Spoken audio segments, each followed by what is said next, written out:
मनाली ताई, माझा हा खास व्हिडिओ तुमच्यासाठी आहे। तर तुम्ही जी माझ्या व्हिडिओला धमकी म्हणलात ना, तर मी तुम्हाला धमकी नाही दिली। मी सरांना विचारते असं बोललेली आहे। विचारणं आणि धमकी देणं यात जमीन आसमानाचा फरक आहे। तर तुम्ही वारंवार माझ्याविषयी जो गैरसमज निर्माण करून घेताय, तर तो पहिला गैरसमज काढा। आत्ता काल ताईंनी, आपल्या प्रणिती ताई आहेत, त्यांनी मला त्यांचं जे कार्य आहे त्याच्या लिंक टाकल्या। खूप सुंदर कार्य आहे, ते खूप चांगली सेवा करतात। त्यामुळे जे चांगलं आहे त्याचं कौतुक करण्याची सवय मला आहेच। आणि दुसरी गोष्ट म्हणजे माधुरी ताई, तुम्हाला कळकळीची विनंती करते। नाही, तुम्हाला विनंती करायची गरजच नाही, कारण तुम्ही स्वतःच व्हिडिओमध्ये सांगितलेलं आहे की ताई तुम्ही माझ्यावर बोलूच नका, किंवा तुम्ही कुठल्याही भानगडीत पडू नका, किंवा तुम्ही माझ्या नावानं व्हिडिओ पण बनवू नका, बोलू नका, किंवा फोनवर बोलू नका, किंवा म्हणजे कुठल्या माझ्या संपर्कातच राहू नका। तर माधुरी ताई, बरोबर आहे, ही तुमच्या मनाचा मोठेपणाचा आहे, कारण तुम्हाला कुठेतरी वाटतं की बाबा माझ्यावर कुठले संकट येऊ नये तुमच्यामुळे। त्यामुळे तुम्ही स्पष्टपणे सांगितलेलं आहे। पण तुम्हाला दुसरी विनंती करते की जी तुम्ही तुमच्या अकाउंटला माझी कम्युनिटी पोस्ट टाकलेली आहे, म्हणजे माझा व्हिडिओ आहे किंवा माझ्याविषयी कम्युनिटी पोस्ट टाकलेली आहे, तर ती प्लीज डिलीट करा। आणि बाकीच्यांना मी सगळ्यांनाच सांगते की मला विचारल्याशिवाय माझे व्हिडिओ किंवा कुठलीही माझ्यावर कम्युनिटी पोस्ट टाकू नका, कारण त्यापुढे जर काय परिणाम होणारे परिणाम, त्याला मी कुठेही जिम्मेदार नाही, त्याला तुम्ही स्वतः जिम्मेदार राहाल। त्यामुळं माझ्या नावाची किंवा माझ्याविषयीची कुठलीही कम्युनिटी पोस्ट टाकू नका। आणि मनाली ताई, तुम्ही जी म्हणलेत ना की मला म्हणजे असं धमकी दिली, तर मी धमकी वगैरे दिलेली नाही। मी फक्त चौकशी करते किंवा विचारते, मी बोलते, ही विषय बोलले। आणि जे तुमचे काही पर्सनल मॅटर असतील किंवा काही जे सामाजिक मॅटर असतील माधुरी ताई, तुमचे वादविवाद, तर मला ह्याच्याशी काही घेणं देणंच नाही आणि मला ह्याच्यामध्ये पडायचं नाही। त्यामुळे मी मनाली ताईला परत एकदा सांगते की तुमची इच्छा आहे की मी बाबा माधुरी ताईचा आणि तुमचे जे वाद आहेत त्यामुळं मी माधुरी ताईविषयी काही बोलू नये, माधुरी ताईच्या नावानं कुठले व्हिडिओ बनवू नये, तर काहीही माझी त्याला हरकत नाही। यापुढं माधुरी ताईच्या नावावर, माधुरी ताईच्या विषयावर किंवा तुमच्या वादाच्या विषयावर माझे कुठलेही व्हिडिओ येणार नाहीत। आणि राहिला प्रश्न, तुम्ही जी म्हणलेत ना की आम्ही फक्त डॉक्टर बाबासाहेब आंबेडकरांच्या कायद्याला मानतोय, आम्ही कायद्यानं करतोय, तर अहो तुम्हीच नाही तर या भारत देशाला डॉक्टर बाबासाहेब आंबेडकरांनी खूप मेहनतीनं कायदा लिहून ते एक वरदान दिलेलं आहे कायद्याचं, आणि त्या कायद्यामुळं आपण सुरक्षित आहोत। त्यामुळं डॉक्टर बाबासाहेब आंबेडकरांच्या कायद्यापेक्षा कुणीही मोठं नाही, कुणीही। मग ते कुणीही असू द्यात, आमदार, खासदार, मंत्री, काय कुणीही असू देत, बाबासाहेबांच्या कायद्याच्या पुढं कुणीही मोठं नाही, बाबासाहेबांपेक्षा कुणीही मोठं नाही। त्यामुळं मी कायद्याला खूप मानते, मी कायद्याच्या चौकटीत राहून बोलते। त्यामुळं तुम्ही जी म्हणलेत ना की कायद्यापेक्षा कुणीच मोठं ना, म्हणजे मी कायद्याला मानते, तर हो, आम्ही पण कायद्यालाच मानतोय। आणि मी परत एकदा सांगते, कायद्यापेक्षा कुणीच मोठं नाही, कारण चुकीचं जर वागलो तर कायदा हा कुणालाच सोडत नाही। त्यामुळं तुमच्या मनातले जी माझ्याविषयीचे गैरसमज आहेत ते काढून टाका। मी हे आधी पण सांगितलं की मला ना कुणाच्या पर्सनल मॅटरमध्ये पडायचं आहे ना तुमचं काय जे, आणि तुम्हाला पण मनाली ताई, तुम्हाला पण चांगलं माहिती आहे, कारण तुम्ही त्या दिवशी फोनवर बोललेत की तुम्हाला पण चांगलं माहिती आहे। तुम्ही पहिलेपासून, जेव्हापासून तुम्ही सगळे एकत्रित होतो तेव्हापासूनही मी तुमच्यासोबत नव्हते किंवा तुमच्याशी कुणाशीच माझी ओळख नव्हती। राहिला प्रश्न माधुरी ताईचा, तर मी माधुरी ताईचे वारंवार हेच सांगितलं, माधुरी ताईचे व्हिडिओ मी टिकटॉकला बघत होते आणि तेव्हापासून माधुरी ताईची फॅन होती। आणि माधुरी ताईने आत्महत्याचा प्रयत्न केला, पण ते कशामुळे केला, का केला किंवा काही, ह्या कुठल्याही गोष्टी मला माहीत नव्हत्या। मला काय वाटलं की माधुरी ताईला ज्या फेक कमेंट येतात, फेक ID वरून, त्या कमेंटमुळं ह्या डिप्रेशनमध्ये, कारण कसं आहे, आता मी पण आत्तापर्यंत भरपूर व्हिडिओ बनवले, आता त्या व्हिडिओचा कुणाशी काहीच संबंध नव्हता, म्हणजे मी संसारिक असतील, सुविचार असतील किंवा कुठल्याही गोष्टीवर व्हिडिओ बनवले, तर काही फेक ID वरून फेक कमेंट करतच होते। मग माझा गैरसमज तोच झालेला होता की बाबा जसं ज्या प्रकारे मला पण काही फेक कमेंट येत होत्या, अगदी तशाच माधुरी ताईला पण फेक कमेंट करतात, माधुरी ताईला ट्रोल करतात, म्हणून माधुरी ताईने आत्महत्याचा प्रकार केलेला आहे। आता ही केसेस किंवा ज्या काही माधुरीताईंनी मागच्या वेळेस एकदा व्हिडिओमध्ये सांगितलं होतं की ताई साहेब माझ्यावर म्हणजे खोट्या केसेस होत्या किंवा वगैरे वगैरे जे काय असेल ते असेल, पण त्या केसेस कशासाठी आणि का होत्या ह्याची मला कल्पना नव्हती. आणि आत्ता जो माझा गैरसमज होता की माधुरीताईंनी फेक आयडीवरच्या कमेंटमुळे, आणि मी त्या व्हिडिओमध्ये वारंवार हीच बोललेली आहे की जी लोक तुम्हाला जाणून बुजून ट्रोल करतात, आता ती लोक तुम्ही आहेत हे मला माहीतच नव्हतं, किंवा तुमचे काही पर्सनली कोणते वाद आहेत हे मला माहीतच नव्हतं. आणि राहिला प्रश्न, माधुरीताईंनी तुमच्या आईची आणि लेकरांची माफी मागावी. आणि जर खरंच माधुरीताई चुकीचे असतील, खरंच चुकीचे असतील, कारण कसं असतंय, जो वाद कुठून सुरुवात झाला हे तुम्ही जेवढे त्या वादामध्ये आहेत त्याच लोकांना माहीत असतो, आम्हाला माहीतच नसतो. मग तो वाद कुठून सुरुवात झाला हे तुम्हालाच माहिती. तरी पण मी माधुरीताईला परत एकदा विनंती करेल की जर खरंच माधुरीताई तुम्ही म्हणजे मनालीताईंनी जर तुमच्यावर, आईवर किंवा तुमच्या मुलींवर किंवा तुमच्या कुटुंबातल्या व्यक्तीवर आज तुम्ही बोलायच्या आधी जर काहीच बोलल्या नसल्या आणि तुम्ही त्यांच्या कुटुंबावर बोलायला तुमच्यापासून सुरुवात झाली असेल, तर मी माणुसकी ह्या नात्याने, मला कुठल्या लपडेत पडायचंच नाही, पण माणुसकी ह्या नात्याने परत एकदा तुम्हाला सांगेल माधुरीताई की तुम्ही त्यांच्या आईची आणि लेकरांची माफी मागा. माफी मागल्यानं लहान कोणच होत नसतं, कारण जर चुकी तुम्ही केली असेल तर तुम्ही अवश्य माफी मागावी, मी आशा व्यक्त करते. पण जर तुम्ही चुकी केलीच नसेल तर पुढचं तुमचे वाद आहेत त्यामध्ये आम्हाला पडायची गरज नाही आहे, त्यामुळे ते वाद तुम्ही मिटवून.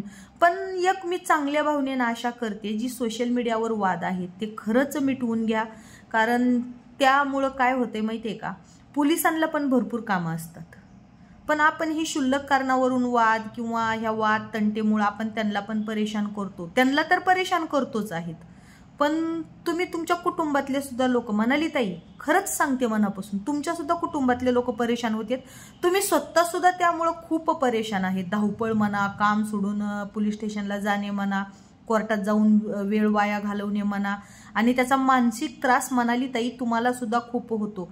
कारण त्या दिवशी मलाही खूप वाईट वाटलं होतं ज्या वेळेला तुम्ही रडले होते की माझ्या मुलीला बोलले, माझ्या म्हणजे तुमची आई ह्या दुनियेत नाही तरी सुद्धा त्या तुमच्या आईला बोलल्या म्हणून तुम्ही रडलेत.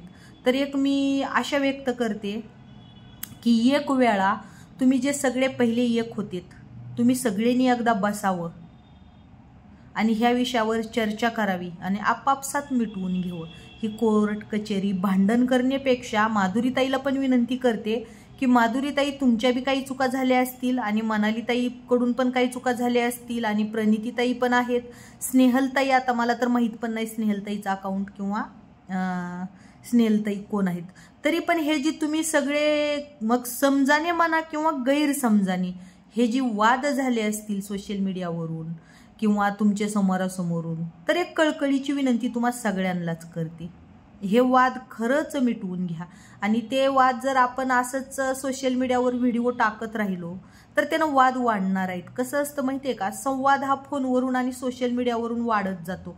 कारण तुम्हाला एक साधं उदाहरण देते, आता समजा पुढचा माणूस खूप दुःखी आहे आणि तुम्ही पुढच्या माणसाला समजा मेसेज केला की कसा आहेस किंवा कशी आहेस, तर पुढचा माणूस जर म्हणला हा मी ओके आहे, मी चांगला आहे, तर तुम्हाला इकडून फोनमधून दिसत नाही की पुढचा माणूस खरंच चांगला आहे का, त्याच्या डोळ्यातल्या भावना कळत नाहीत, तो माणूस खरंच दुःखी आहे का चांगला आहे. त्यानं फोनवर सांगितलं हो मी खूप चांगला आहे, तर तुम्ही समजणार हा ह्या व्यक्तीच्या आयुष्यात काहीच नाही, आता तो चांगला आहे, व्यवस्थित आहे. त्यामुळं मी म्हणते तुम्ही सोशल मीडियावर जर ही कम्युनिटी पोस्ट टाकत राहिलेत, सोशल मीडियावर विषयी जर बोलत राहिलेत, तर ह्यानं वाद वाढतच जाणार आहेत. वादानं वाद वाढतात, संवादानं संवाद वाढतो, प्रेमानं प्रेम वाढतं आणि तिरस्कारानं तिरस्कार वाढतो. तर एक मी चांगल्या भावनेनं, आणि नाही मी म्हणजे मनालीताईचं नाव घेऊन असेल किंवा माधुरीताईचं नाव घेऊन असेल किंवा ही माझा शेवटचाच व्हिडिओ असणार आहे, पण एक मी चांगल्या भावनेनं मनालीताईला पण मी एक बहीण मानून, माधुरीताईला पण एक बहीण मानून आणि बाकीच्या पण ज्या काही बहिणी आहेत, तर तुम्ही ज्या पहिलं राहत होते तसं सगळ्या प्रेमानं राहा. कारण ही पोलीस स्टेशन, कोर्ट, कचेरी ह्यातून काहीच सिद्ध होणार नाही. ह्यानं काय होणार, कोणत्या तरी एका महिलेला शिक्षा होणार, कोणत्या तरी दुसऱ्या महिलेला शिक्षा होणार. त्यापेक्षा मी माधुरीताईला पण विनंती करते आणि सगळ्यात महत्त्वाचं म्हणजे मनालीताईला विनंती करते की की मनालीताई तुम्ही समजदार आहेत, सुशिक्षित आहेत आणि तुमच्याकडं माफ करण्याची क्षमता आहे. तुम्ही स्वतः सांगितलं की तुम्ही कितीतरी लोकांना असं माफ केलेलं आहे माफी मागितल्यावर. तर मी परत एकदा सांगते की तुम्ही आणि माधुरीताईंनी थोडंसं समोरासमोर बसून एकूणमेकीच्या डोळ्यातले भाव बघून, कारण समोर असला आणि आपण जेव्हा समोर बसून एकूणमेकाच्या डोळ्यात बघून बोलतो तेव्हा सगळी सत्यता समोर येते. त्यामुळे मी एक फक्त म्हणजे आशा करते की ही जी भांडण तंटे वाद आहेत ना तर मिटवून घ्या. कारण जितका माधुरीताईला त्रास होणार आहे तितका मनालीताई तुम्हाला मानसिक त्रास होणार आहे. कारण तुम्ही स्वभावानं खूप चांगले आहेत.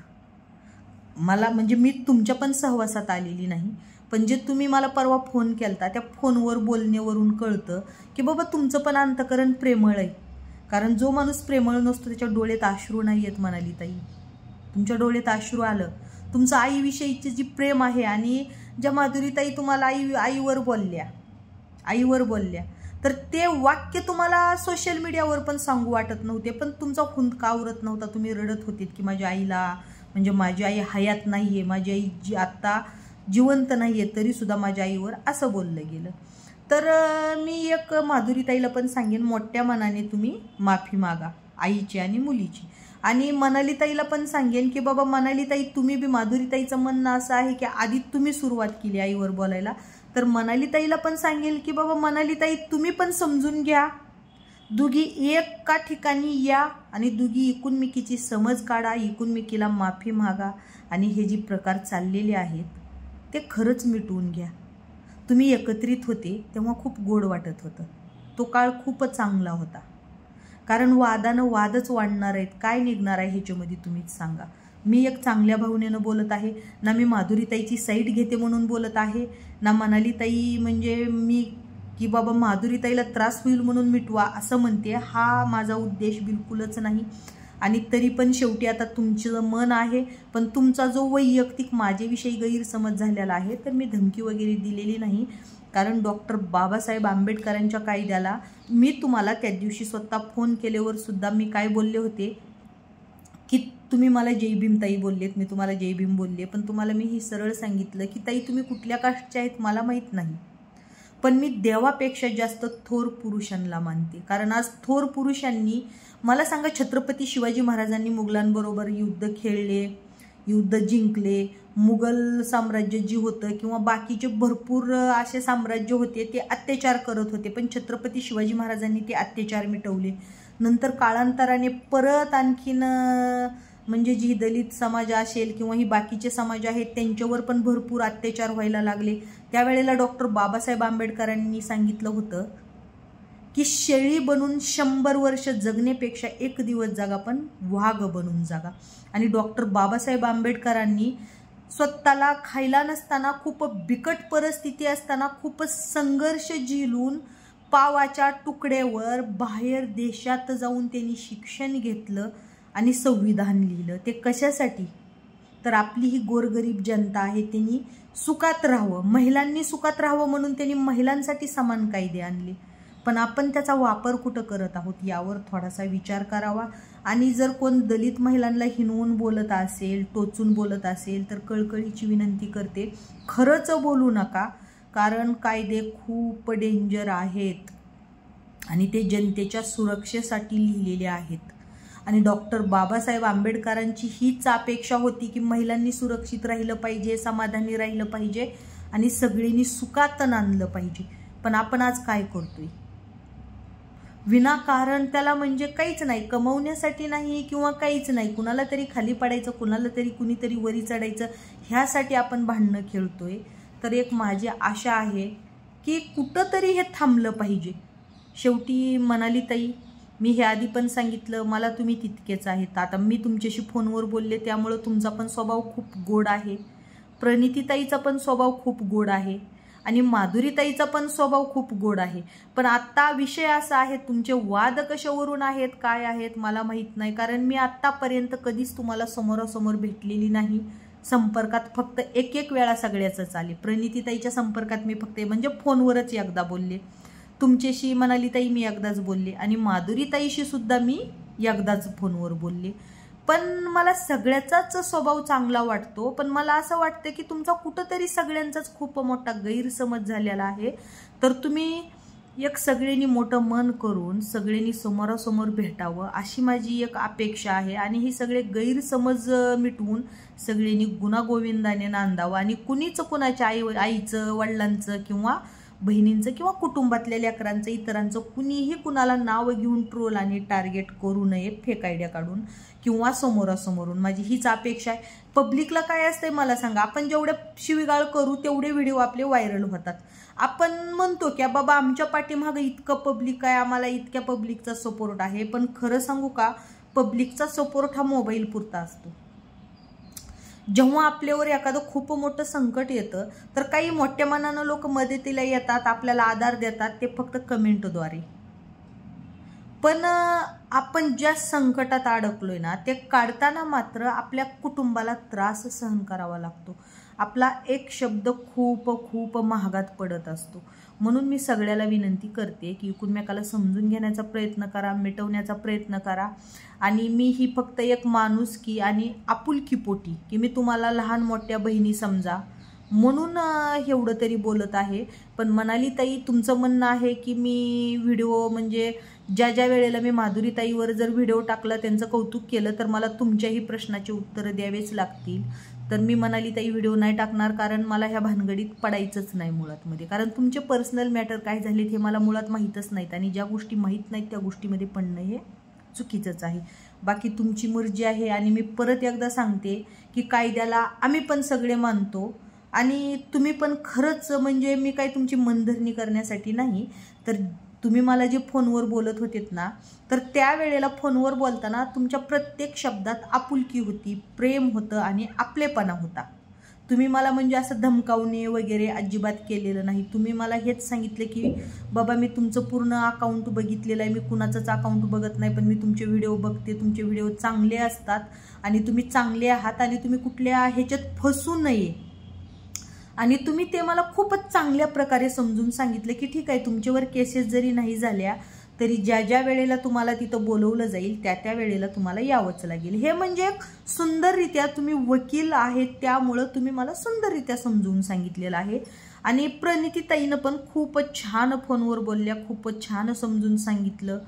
आणि ज्या वेळेला मी माधुरी ताईला पण फोन केलता तर माधुरी ताईचं आमचं बोलणं काही दुसऱ्या पर्सनल मॅटर्स झालंच नव्हतं, फक्त ती जी आत्महत्याचा प्रयत्न केला त्यासाठीच माधुरी ताई डिप्रेशनमध्ये होत्या आणि त्यामुळे मी त्यांना फक्त समजून सांगितलं। आमचं दुसरे विषयच नव्हते, आमचे हॉस्पिटलचे विषय झाले आणि त्या पण बोलताना खूप गोड स्वभाव वाटला। मग तुम्ही सगळ्याच इतक्या गोड आहेत, सगळ्याच, तर तुमच्यामध्ये काहीतरी खूप मोठे गैरसमज झालेले असणार आहेत आणि ते गैरसमज मिटवण्याचे प्रयत्न करावे।